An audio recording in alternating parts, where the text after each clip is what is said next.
Hi everyone, welcome to Abby's Tiny Life, episode 9. I apologize for the delay on this one. There has been a lot going on in my life. We have a lot to talk about, so let's just get right to it.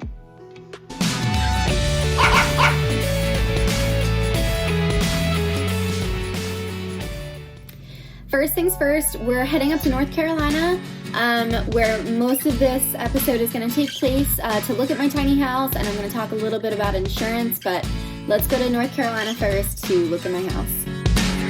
My house is done being painted. It looks so good.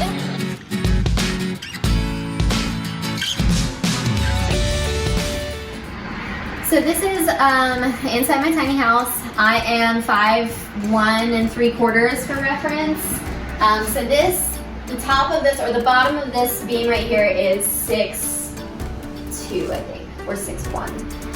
So this is how tall of clearance I have. Someone taller is going to have less, obviously, because that's just how math works. So I also got today, I got my deed, well not the deed, but I got the title for my trailer. So right now, the next step that I have to do is go to the South Carolina DMV, get my tag. Donna explained that when registering a tiny house, because there's no specific term for that in the books at this point, because tiny houses are such a new thing, I have to register it as a trailer hauling wood, and then that way I can also use regular insurance like through State Farm or Progressive or Geico to cover anything inside my house. I'm sure there are limitations to that, and I haven't done a ton of research on this yet, but that's my next step that I'm going to try and do either this week or the following week. Okay, pause on that note. I called Progressive and Geico and State Farm. So here is the issue. You can insure it as a trailer hauling wood.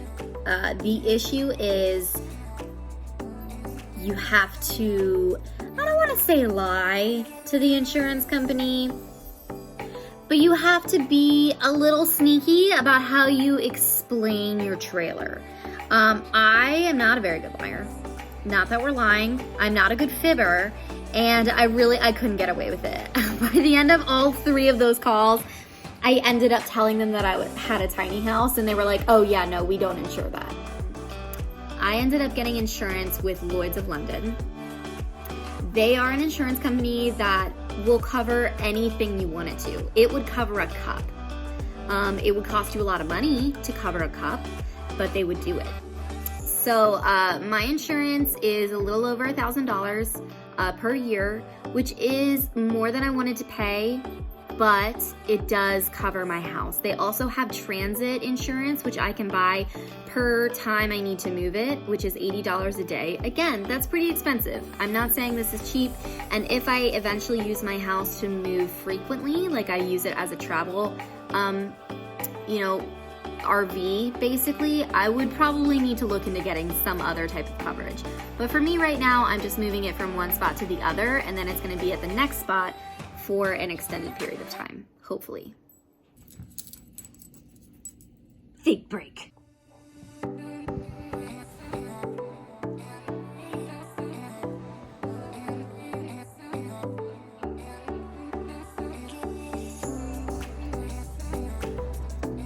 Can I have this?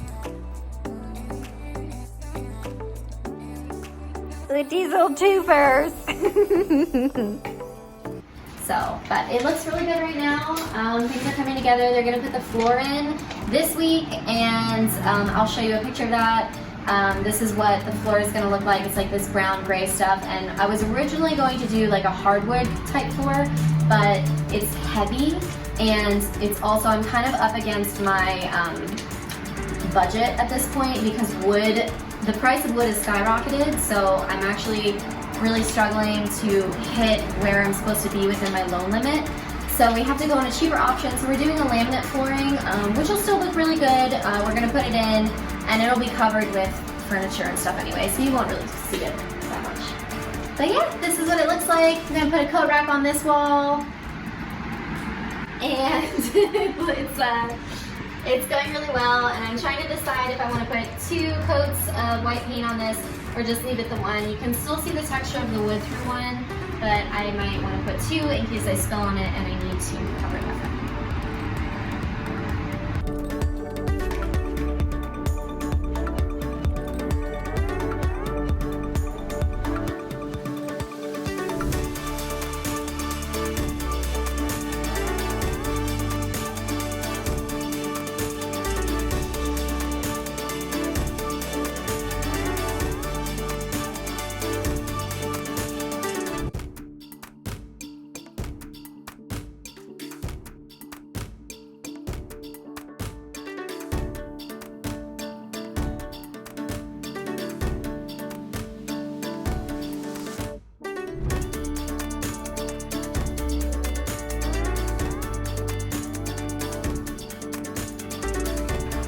My sliding door will be here.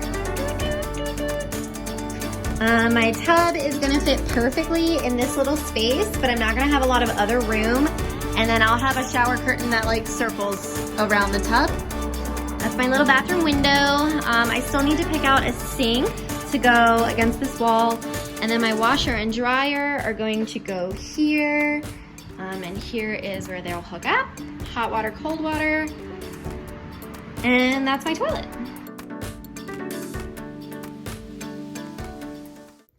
So my parents are coming down this coming weekend. Shout out to Mom and Dad for helping me move like a zillion times over the last 6 years. And driving all over creation as I move from state to state. Love you. So we're moving this weekend from my current apartment to my friend Brittany's extra bedroom. Shout out to Brittany for letting me crash in her place for 3 weeks. And then I'll move from there to my tiny house. So I have to move like 2 times in 1 month, which really sucks, but better than being homeless. Am I right? So we're gonna do that. I'm gonna go through everything again because I still have to pack it all. I'm a little bit behind this week, and I'm sure I'm gonna get rid of more stuff. So I'll update you guys on how much stuff I really have left once I get to Brittany's, and then it'll be just moving that and setting up my tiny house from there out. This has been Abby's Tiny Life episode 9.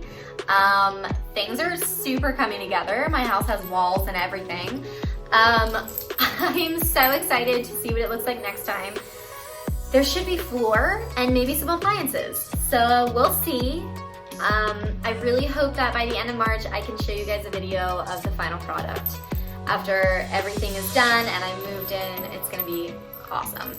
And then the next challenge for me will be living tiny, and that's gonna come with its own set of challenges that I'm not even aware of yet, so that'll be fun. I hope that you guys all stay safe and have great weeks, and I will see you soon.